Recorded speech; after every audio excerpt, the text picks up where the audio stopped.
Episode 2 की अब शुरुआत होती है जहाँ पर हम उन दोनों लड़कियों को देखते हैं जो कि उस कॉफिन को उठाकर डासाई को अपने साथ लेकर जा रहे होते हैं। पर अब वो कैट गर्ल काफी थक जाती है और अब वो डासाई से कहने लगती है कि खुद ब खुद चलो ना। पर अब अंदर से कोई भी रिप्लाई नहीं आ रहा होता है, जो देखकर उसे लगने लगता है कि कहीं डासाई मर तो नहीं गया। तो प्रिस्ट सब अपनी पावर को यूज करती है और वो कहती है नहीं, डासाई अब आराम से सो रहा है और वैसे भी कैसल आने वाला है, हमें बस थोड़ा ही दूर चलना है। वहीं पर अब डासाई को ही दिखाया जा रहा होता है जो कि अब मन में सोच रहा होता है कि मैं सात-चान के साथ जैसे ही मिलूंगा मैं उसके साथ मर जाऊंगा। और अब जैसे डासाई अब उस कॉफिन से बाहर आते हैं वो देखता है कि वो लोग तो अब शहर में पहुंच चुके हैं। डासाई अब आसपास की चीजों को देखकर बिलीव करने लगता है कि ये तो सही में एक दूसरी दुनिया है। इसके बाद वो लोग अब डिसाइड करते हैं कि वो लोग कैसल में सीधा किंग से मिलने के लिए जाएंगे। और अब अगले सीन में वो लोग किंग के पास आते हैं और किंग का नाम है थॉमस और उनकी बेटी यानी कि प्रिंसेस का नाम है शार्लेट। किंग अब उन लोगों से कह रहे होते हैं कि तुम लोग इतनी लंबी जर्नी की वजह से काफी ज्यादा थक गए होगे ना, तो आज रात तुम लोग कैसल के बेड चैम्बर्स में रुक सकते हो। ये सुनकर दोनों लड़कियां काफी ज्यादा खुश होती है और अब वो किंग का शुक्रिया करती है। तब किंग कहने लगते हैं कि लेकिन एक शर्त है, मुझे ट्रेवलर्स की कहानी सुनने में काफी मजा आता है। अब डासाई से कहने लगते हैं कि क्या तुम अपनी जर्नी की मेमोरी मेरे साथ शेयर करना चाहोगे। ये सुनकर डासाई कहते हैं कि अगर ऐसी बात है तो क्या मैं तुम्हें सिखाऊं कि आखिर कॉफिन में सोने में कितना मजा आता है। ये सुनकर किंग डर जाते हैं और वो सोचते हैं कि क्या ये मुझे धमका रहा है। किंग का ध्यान भटकाने के लिए प्रिंसेस किंग से कहने लगती है कि आपकी बेटी काफी ज्यादा खूबसूरत है, जिस पर किंग भी कहते हैं हाँ, प्रिंसेस की काफी जल्द शादी भी होने वाली है। वैसे तुम लोग यहाँ पर हो तो मैं तुम लोग की एक एडवाइस लेना चाहूंगा। ऐसा बोलने के बाद किंग अब वहाँ पर दो पर्सन को बुलाते हैं। एक में से एक पर्सन का नाम होता है गोमेज जो कि एक वैलियंट वॉरियर है। दूसरे पर्सन का नाम है ओतो जो कि वॉन्डरिंग मिस्ट्रेल ऑफ लव है। किंग अब कहने लगते हैं कि डीमन लॉर्ड की एक्टिविटीज की वजह से जो मॉन्स्टर्स हैं उनकी एक्टिविटी और ज्यादा बढ़ चुकी है, पर अब जो मैं हूँ वो काफी ज्यादा बूढ़ा हो चुका हूँ, मैं इन सारी प्रॉब्लम्स के ऊपर ध्यान नहीं दे सकता हूँ। तो इसलिए मैंने डिसाइड किया है कि इन दोनों में से कोई शार्लेट का हस्बैंड बनेगा और वही अगला किंग भी बनेगा। पर दिक्कत यह है कि शार्लेट ने अभी तक अपने लिए कोई भी हस्बैंड नहीं चुना है। इसलिए ट्रैवलर्स मैं तुम लोगों से तुम्हारी एडवाइस पूछना चाहूंगा कि गोमेज द फाइटर या फिर ओतो द लवर, इनमें से कौन किंग बनना चाहिए, यानी इन दोनों में से मेरी बेटी के लिए सबसे परफेक्ट हस्बैंड कौन रहेगा। ये सुनकर डासाई उससे कहता है कि मुझे कैसे पता होगा,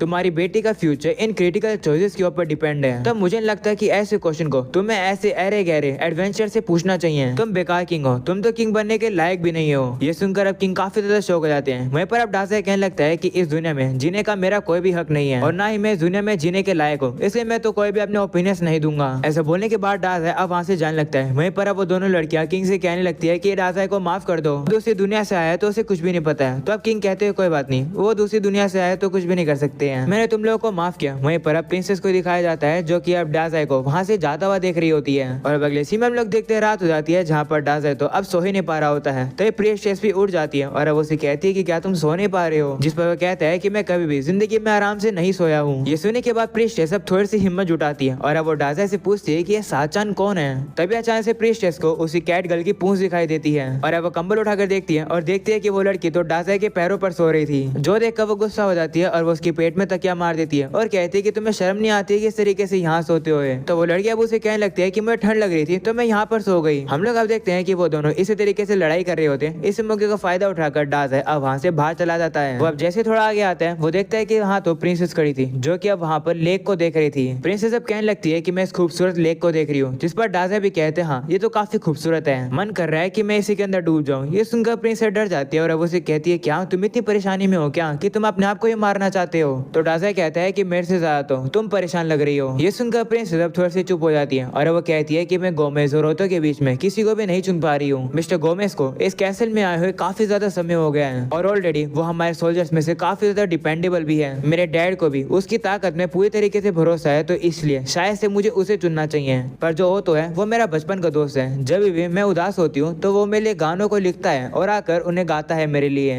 मुझे अब क्या करना चाहिए। ये सुनकर डासाई उससे कहता है कि तुम तो बिल्कुल भी मेरे तरीके के नहीं हो, तुम एक काफी दयालु लड़की हो जिसे अपने फादर की काफी ज्यादा चिंता है। वहीं दूसरी तरफ जो मेरी जिंदगी है उसमें काफी ज्यादा परेशानियां हैं। मैंने काफी बार मरने की कोशिश करी है जिससे कि मेरे फादर और फैमिली को काफी ज्यादा परेशानियां हुई हैं, पर इन सब के बावजूद भी मैंने आज तक किसी से भी नहीं कहा है कि आखिर मुझे किस तरीके से अपनी जिंदगी जीनी चाहिए और ना ही मैंने किसी की बात मानी है। उसी तरीके से तुम्हें भी डिसाइड करना चाहिए तुम्हारे खुद के लिए कि आखिरकार तुम क्या करोगी, आखिर तुम सही में क्या चाहती हो, अपने आप से ये क्वेश्चन पूछो। ऐसा बोलकर डासाई वहाँ से चला जाता है और अब अगले सीन में हम लोग को सुबह का सीन दिखाया जाता है जहाँ पर किंग ने वापस से उन सभी लोगों को इकट्ठा किया और अब वो कह रहे होते हैं कि शार्लेट ने डिसाइड कर लिया है कि फाइनली वो किससे शादी करेगी। ये सुनकर प्रिंसेस कहती है कि अगर किंगडम के फ्यूचर की बात करी जाए तो मुझे लगता है कि प्रिंसेस मिस्टर गोमेज से ही शादी करेगी। वहीं कैट गर्ल कहती है कि मुझे तो लगता है कि जो ओतो है वो उसके लिए बिल्कुल परफेक्ट रहेगा। इसके बाद किंग प्रिंसेस से कहने लगता है कि तीस को भी तुम अपना हस्बैंड मानती हो उसके सामने सामने जाकर खड़ी हो जाओ। तो शार्लेट भी अब नीचे आती है और वो कहती है कि मैंने अपने आप से ही खुद से काफी बार पूछा कि आखिर मुझे क्या चाहिए और फाइनली मैंने अपना डिसीजन ले लिया। अब डासा का हाथ पकड़ के कहती है कि मैंने डिसाइड किया है कि मैं इस पर्सन के साथ जाकर मरूंगी। ये बात सुनने के बाद अब सभी लोग काफी ज्यादा शौक हो जाते हैं कि आखिर ये प्रिंसेस क्या कह रही है। वहीं पर इस बात का तो प्रिंसेस को काफी बड़ा सदमा लगता है, वो तो बेहोश होकर ही नीचे गिर जाती है। इसके बाद शार्लेट डासा से कहती है कि तुमसे रात भर बात करने के बाद मैंने बहुत सोचा और मुझे ये बात रियलाइज हुई कि जब भी मैं दुखी होती हूँ तो वो तो मेरे लिए सॉन्ग लिखता है और वो मेरे लिए उन्हें गाता है। जब मैंने गौर से सोचा तो मैंने सोचा कि वो तब भी आता है जब मैं दुखी नहीं होती हूँ। वो रात में भी आके हमारे सामने गाने बजा रहा था। इससे पता लगता है कि वो अपने गाने सिर्फ हम लोग को सुनाना चाहता है, ना कि वो मेरा मूड ठीक करना चाहता था। और रही बात मिस्टर गोमेज की, मैं उससे भी शादी नहीं कर सकती हूँ क्योंकि उनमें से बदबू आती है। ये सुनकर गोमेज भी काफी शौक हो जाता है। वहीं पर किंग अब शार्लेट से कहने लगते हैं कि बेवकूफ मत बनो, अपने लिए एक हस्बैंड चुनो। तो शार्लेट अब गुस्सा हो जाती है और वो किंग से कहती है कि आप ही बेवकूफ हो, आप बिना मेरे ओपिनियन जाने मेरी शादी किसी से भी कैसे करवा सकते हो। मैं तो शादी भी नहीं करना चाहती हूँ क्योंकि अंत में कोई भी मेरी फीलिंग्स को समझता ही नहीं है, पर इस पर्सन ने यानी कि डाजा ने मेरी फीलिंग्स को समझा। वो अब डाजा से कहने लगती है कि तुम एक ऐसे लोते पर्सन हो जिसने मेरे ओपिनियंस पूछे और उनकी रिस्पेक्ट करी। ये सुनकर डाजा कहते हैं ओ ऐसी बात है, इसलिए तुमने डिसाइड किया है कि तुम शादी नहीं करोगी और मेरे साथ तुम मरोगी। तभी अचानक से हम लोग गोमेज को देखते हैं जो कि अपना हेलमेट बाहर निकाल लेते हैं और वो शार्लेट से कहते हैं क्या तुमने कहा कि मेरे में से बदबू आती है। वो अब काफी ज्यादा गुस्से में आता है और वो अपने ट्रू फॉर्म में आ जाता है। वो दरअसल एक बुल मॉन्स्टर है और वो दरअसल डीमन लॉर्ड का ही सर्वेंट है। वो अब कह रहा होता है कि मैं इस किंगडम को पाना चाहता था इसका किंग बन के और फिर इस किंगडम को डीमन लॉर्ड को ऑफर करने वाला था, पर मुझे लगा नहीं था कि प्रिंसेस मेरे भेष को पहचान लेगी। ये सुनकर डाजा प्रिंसेस से कहने लगता है क्या तुमने इसकी ट्रू आइडेंटिटी को पहचान लिया था। जिस पर वो कहती है नहीं तो मैंने तो बस इतना ही कहा था कि इसमें से स्मेल आती है। ये सुनकर गोमेज अब गुस्सा होता है और कहता है कि चाहे अब कुछ भी हो मुझे ये थ्रोन नहीं चाहिए, मैं बस तुम सभी लोगों को मार दूंगा। ये सब कुछ देखने के बाद वो कैट गलब जाकर प्रीस्टेस को उठाने की कोशिश करती है और कहती है कि ये सोने का समय नहीं है, उठ जाओ। तभी हम लोग देखते हैं कि गोमेज को रोकने के लिए अब वहाँ पर काफी सारे सोल्जर्स आ जाते हैं, पर गोमेज उन सभी को काफी आराम से हरा देता है और वो कुछ पत्थर को भी टक्कर मारता है। वो पत्थर उड़कर प्रीस्टेस को लगने वाले होते हैं, लेकिन वो कैट गर्ल जाकर जल्दी से प्रीस्टेस को बचा लेती है। वो कैट गर्ल अब गुस्से में भी आ जाती है और अब वो गोमेज को जाकर सीधा लात मारती है और कहती है जरा ध्यान से देखो।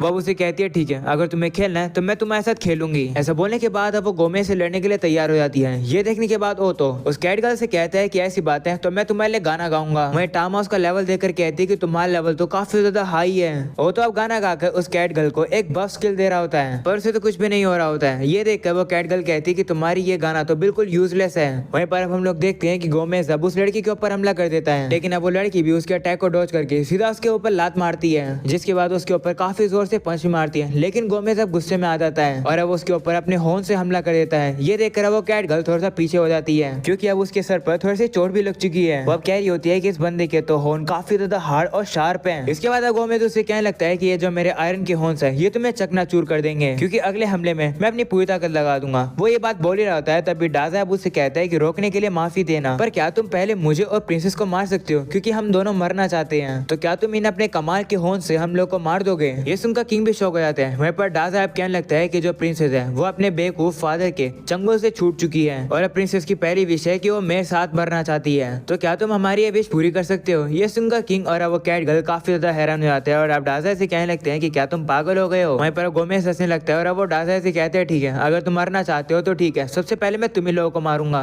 और फिर उसके बाद मैं किंग को मारूंगा और फिर उसके बाद मैं इस किंगडम में तबाही मचा के सभी लोगों को मार दूंगा। अच्छा आइडिया है ना। जिस पर डाजा कहता है कि मुझे नहीं पता, तुम्हें जो करना है तुम करो क्योंकि हम लोग जब मर जाएंगे तो हम लोग को तो इन सबसे कोई भी फर्क नहीं पड़ेगा। वहीं पर प्रिंसेस से डर जाती है तो डाजा अब उसका हाथ और जोर से पकड़ के कहता है कि अब हम लोग की विश पूरी हो जाएगी। प्रिंसेस भी अब बहुत ज्यादा डरने लगती है। तो अब गोमेज अब उन लोगों के ऊपर हमला करता है और कहता है कि तुम लोग अब मरोगे। इन लोगों को बचाने के लिए किंग और वो कैट गर्ल आगे तो आते हैं पर वो टाइम पर पहुंच नहीं पाते हैं। गोमेज अब उन लोग को हिट करने वाला होता है पर तभी प्रिंसेस अब सोचती है कि नहीं, मैं नहीं मरना चाहती हूँ। वो अब कहती है कि मैं नहीं मर सकती हूँ, मैं जीना चाहती हूँ और मैं इस किंगडम के लोगों को प्रोटेक्ट करना चाहती हूँ। ये सुनकर डाजा खुश होता है और अब उससे कहता है तो ये है वो चीज जो कि तुम सही में चाहती हो, तुम सही में काफी दयालु हो, मुझे पता था। ऐसा बोलने के बाद वो उसे धक्का मार देता है और कहता है कि तुम मेरी पार्टनर नहीं बन सकती हो, तुम मेरे साथ मरने के लायक नहीं हो। वहीं पर अब हम लोग देखते हैं कि जो गोमेज होता है वो अब डाजा को हिट करने वाला होता है, जिसे प्रिंसेस रोकने की कोशिश कर रही होती है, पर तभी वहाँ पर प्रीस्टेस आ जाती है। वो अब अपनी पावर को यूज करके डाजा के सामने एक बैरियर लगा देती है और अब वो डाजा से कहने लगती है कि जब तक मैं तुम्हारे साथ हूँ मैं तुम्हें मरने नहीं दूंगी। हम लोग अब देखते हैं कि बैरियर इतना ज्यादा ताकतवर होता है जिसकी वजह से गोमेज के जो हॉर्न्स होते हैं वही टूट जाते हैं, जो देखकर वो कैट गर्ल भी अब उसकी तारीफ करती है और अब वो सीधा जाकर गोमेज के ऊपर काफी जोर से हमला करती है, जिसकी वजह से जो गोमेज होता है वो अब वहाँ की कैसल की दीवारों को तोड़ता हुआ सीधा पानी के अंदर जाकर गिर जाता है। ये सब कुछ होने के बाद वो जो कैट गर्ल होती है वो अब प्रीशियस से कहती है कि तुमने मुझे बचाया, इसके लिए शुक्रिया। तो प्रीशियस भी अब हंसती है और कहती है नहीं, तुमने मुझे बचाया।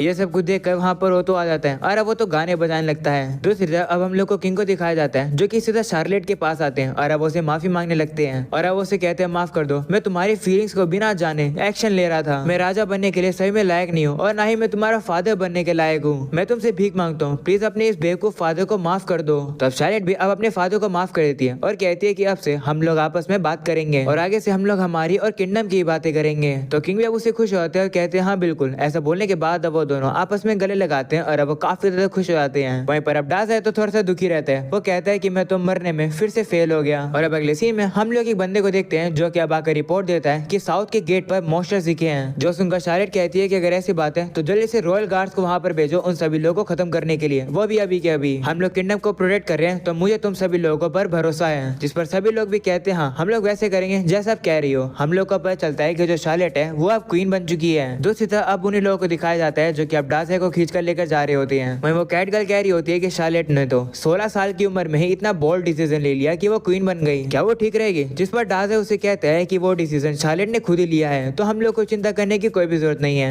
और वैसे भी मरती हुई लड़कियां काफी ज्यादा खूबसूरत होती है पर वो लड़कियां भी काफी खूबसूरत होती है जो कि अपने खुद के पैरों पर खड़ी होती हैं। ये सुनकर कैट गर्ल उससे गुस्सा आती है और कहती है कि तुम अपने खुद के पैरों पर कब खड़े होकर चलोगे, क्योंकि हम लोग थक गए हैं। वहीं पर डास है तो उन लोग की बातों को इग्नोर कर देता है। और अब एपिसोड के एंडिंग में हम लोग को एनेट को दिखाया जाता है जिसकी अब काफी ज्यादा बुरी हालत हो चुकी है। वहीं पर अब एक लड़की उसका ख्याल रख रही होती है। वहीं पर अब वो प्रीस्टेस उससे कहती है कि मेरी चिंता मत करो, उस बंदे को हील करो। यहाँ पर डासा की बात करी होती है क्योंकि डासा को काफी चोट लग चुकी है। वो देखकर वो लड़की अपने सभी साथियों से कहती है कि जितने भी हीलिंग पोशन है जल्दी से लेकर आओ और जितने प्रीस्ट है उसे लेकर आओ क्योंकि हम लोग को इस बंदे को बचाना ही होगा। और अब यही हो जाता है ये एपिसोड खत्म। आखिर डासा के साथ हुआ क्या है वो तो हम लोग को अगले एपिसोड में ही जानने को मिलेगा। इसे चैनल को सब्सक्राइब करके ऑल नोटिफिकेशन जरूर से ऑन कर देना ताकि वीडियो आते हैं तुम लोग को पता चल जाए। पर आज के लिए इतना ही, वीडियो को जरूर से लाइक करके जाना। मिलते हैं अगले एपिसोड में, तब तक के लिए बाय बाय।